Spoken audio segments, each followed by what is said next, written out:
આજે વડાલીમાં આવવાનું કારણ એક જ છે કે સરદાર સન્માન સંકલ્પ આંદોલન સમિતિ એક લડત ચલાવી રહી છે કે સરદાર વલ્લભભાઈ પટેલ સાહેબનું મોટેરા સ્ટેડિયમ પર જે નામ હતું એ નામને વર્તમાન વડાપ્રધાન નરેન્દ્ર મોદીજી દ્વારા એને મિટાવી દેવામાં આવ્યું છે અને પોતાનું નામ અંકિત કરાવી અને જે જીવતા જગત્યું કર્યું છે એને લઈ અને સરદાર સન્માન સંકલ્પ આંદોલન સમિતિ લડત લડી રહી છે।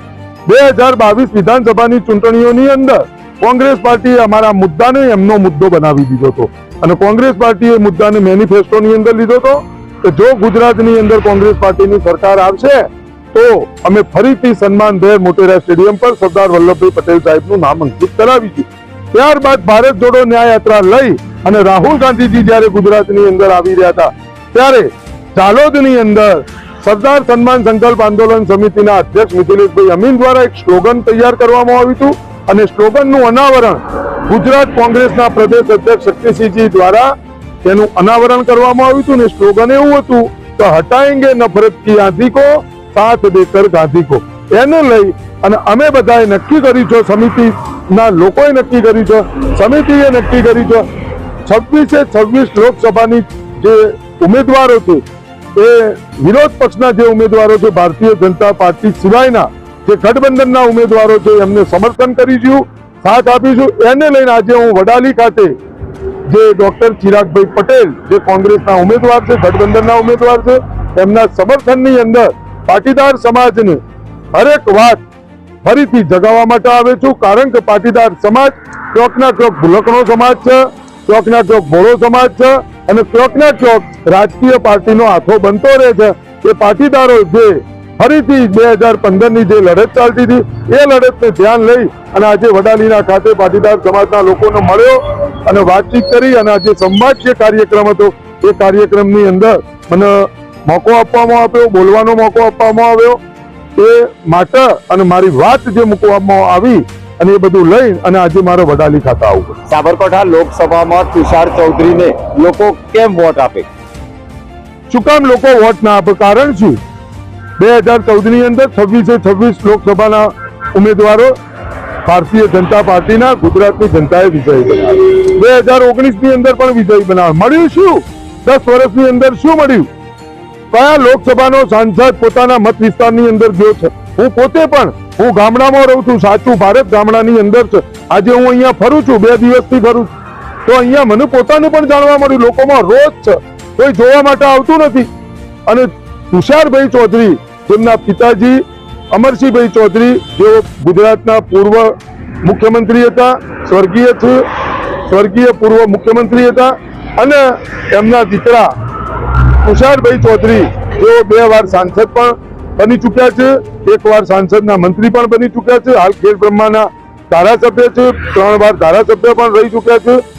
આ વાત તુષારભાઈ ચૌધરી સારી રીતે બધું જાણે છે, કામગીરી જાણે છે અને એમની પોતાના લોહીની અંદર રાજનીતિ ભરેલી છે। એને લઈ અને આ વડાલીની સાબરકાંઠાની તમામ જનતા એમને મત આપશે। શું કામ નહીં આપે?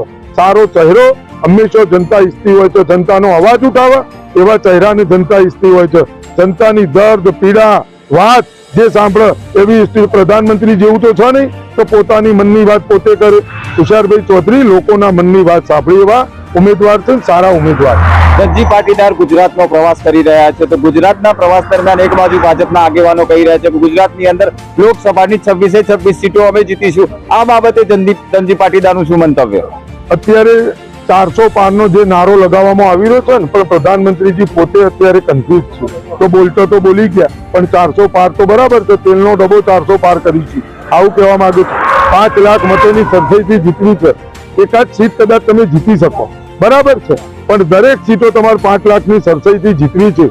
ગુજરાતની અંદર આ વખતે તમારા મીડિયાના માધ્યમ દ્વારા કહેવા માંગુ છું, પહેલા પણ મેં કીધું હતું તો ગુજરાતની અંદર 26 આ વખતે મોદીજીને ભારતીય જનતા પાર્ટીને નહીં મળે। ગુજરાતની જનતા આ વખતે મોદીજીના કપાળમાં કાળી તીલી કરવા જઈ રહી છે અને મોદીજીને જે હેટ્રિક મારવાની વાત છે એ હેટ્રિકને પણ રોકી રહી છે। ધનજી પાટીદાર કોંગ્રેસને સમર્થન કરે છે, એનું મુખ્ય કારણ? કોંગ્રેસને હું સમર્થન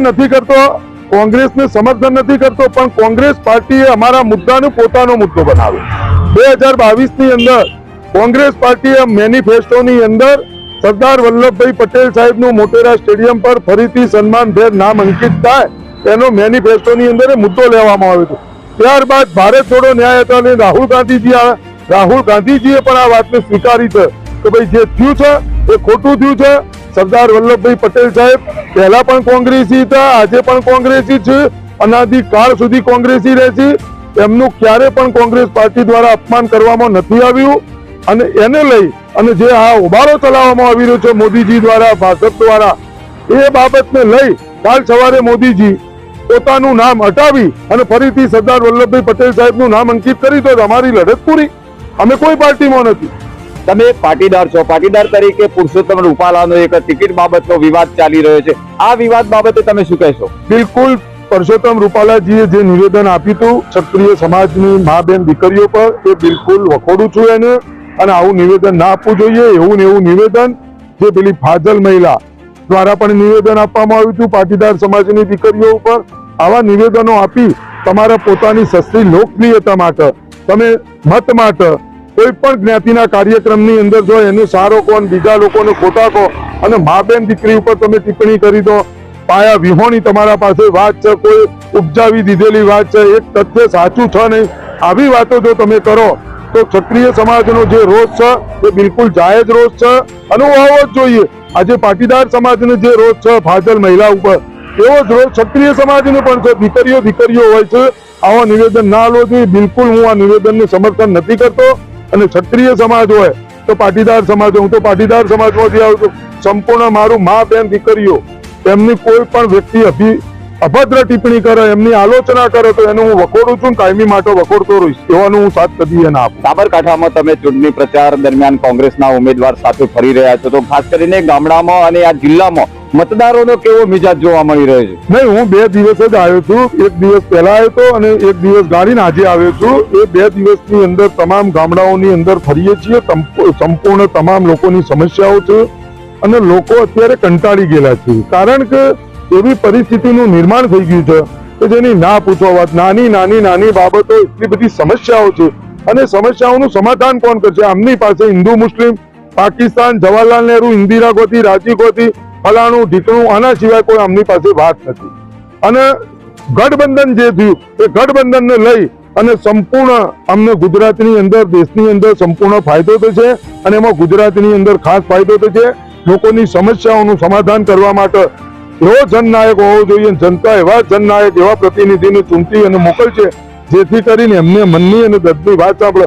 હું ઘણી સમસ્યાઓ જોઈ, ઘણા ગામડામાં ફર્યો, આજ વડાલીમાં ફર્યો. લોકોનો બિલકુલ રોજ છે અને આમની જે હરરોજની વધતી જતી તાનાશાહી, આમનો રવૈયો, જુઠ્ઠાણો અને હરેક ભ્રષ્ટાચાર, આ બધા માજા મૂકી દીધા. બેરોજગારો બૂમ પાડી રહ્યા છે. આ બધી અઢળક સમસ્યાઓ છે અને ડરાવો, ધમકાવો, ફલાણું કરો, ઢીકણું કરો, જે લાલિયાવાડીઓ ચાલી રહી છે, આ બધું જોઈને જનતા કંટાળી છે. 2 દિવસ ફર્યો, એના અંદર મને પોતાને એવું લાગ્યું કે બસ સારો ઉમેદવાર, મનગમતો ઉમેદવાર આવે તો જનતા એને જરૂર જીતાડીને મોકલશે. તમે પ્રવાસ દરમિયાન હું છું સરદારની જે ટોપી પહેરો છે એના પાછળનું કોઈ ખાસ કારણ? બસ એના પાછળનું કારણ એક જ કે મારી લડતનો હું છું સરદાર. સરદાર બની અને અમે ગાંધીને સાથ આપવાના છીએ. હટાएंगे नफरत की आंधी को, साथ देकर गांधी को. સરદાર વલ્લભભાઈ પટેલ સાહેબ જે બાપુની સાથે હતા, ગાંધીની સાથે સરદાર પટેલ હતા અને ગાંધીના ભક્ત કહીએ તો પણ ચાલે એવા સરદાર વલ્લભભાઈ પટેલ સાહેબ હતા.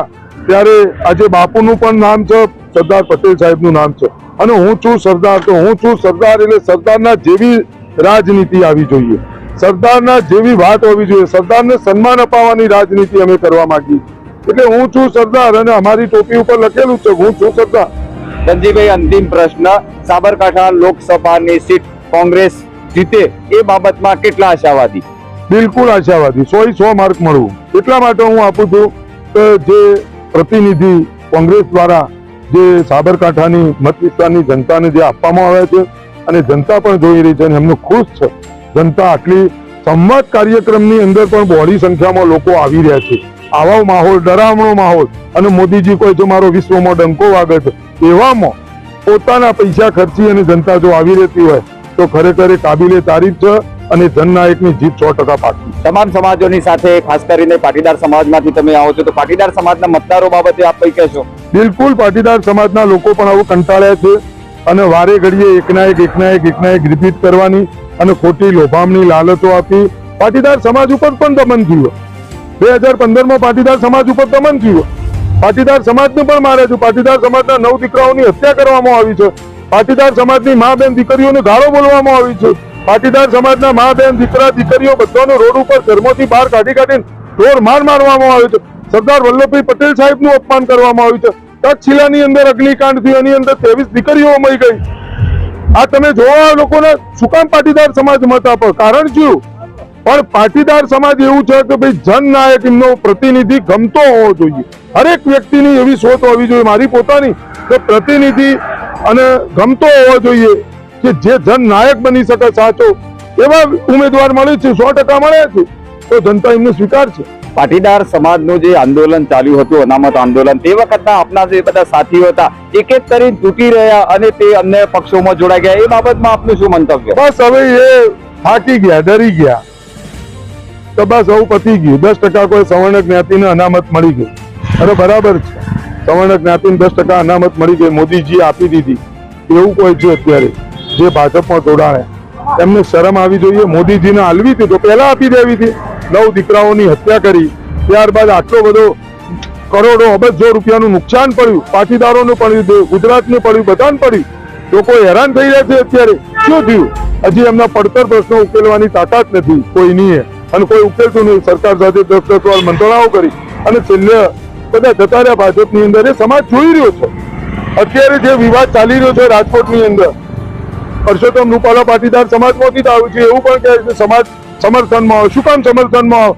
જ્યારે સમાજને જરૂર હતી ત્યારે પરસોત્તમ રૂપાલાજી એસી ઓફિસમાં બેસી અને તમાશો જોતા હતા અને સમાજ રોડ ઉપર માર થઈ ગયો. તો આ તો બધું એવું છે, જે લોકો ગયા છે એનો સમાજ સ્વીકારશે, સમાજ જવાબ આપશે. જ્યારે જરૂર પડશે ત્યારે સમાજ જવાબ આપશે. મોર હંમેશા એના પીછાથી રડિયામણો હોય છે, એ બધા જોઈ રહ્યા છે. સમાજથી મોટો કોઈ છે નહીં, અને સમાજથી જેને મોટો બનવાની કોશિશ કરી છે બધા અંતે પસ્તાણા છે. ગુજરાતની અંદર ધનજી પાટીદાર બેબાક પોલ માટે જાણીતા છે, તો આ ધનજી પાટીદારને કેટલો સામનો કરવો પડે છે? બહુ સામનો કરવો પડે છે. બધા સામના કરવા પડે છે. ફોન આવે છે, ધમકી, ફલાણો દીકરો, કેસો હોય, બધું ખ્યાલ રાખે. પણ આપણી લડત છે. ભગતસિંહે 23 વર્ષની ઉંમરે, ભગતસિંહ, સુખદેવ અને રાજગુરુજીએ તો આઝાદી જોઈ જ નથી. છતાં પણ એ ફાંસી ચડી ગયા. એમને ખબર હતી કે હું ફાંસી ઉપર અમે ચડીશું, હસ્ત તો જ દેશને આઝાદી જોવા મળશે. આજે આઝાદી આપણે બધા આઝાદ ભારતમાં જન્મ્યા છીએ. તો આ વસ્તુ એવી જ છે. લડાઈ લડવા માટે નીકળ્યા છીએ, સત્યની લડાઈ લડવા માટે નીકળ્યા છીએ. સત્ય પરેશાન થશે પણ ક્યારે પરાજિત નહીં થાય. લડતા રહીશું જ્યાં સુધી લડાવે ત્યાં સુધી. લોકોનું સમર્થન છે, સાથ છે, સહકાર છે. લડતા રહીશું, બેબાક બોલતા રહીશું.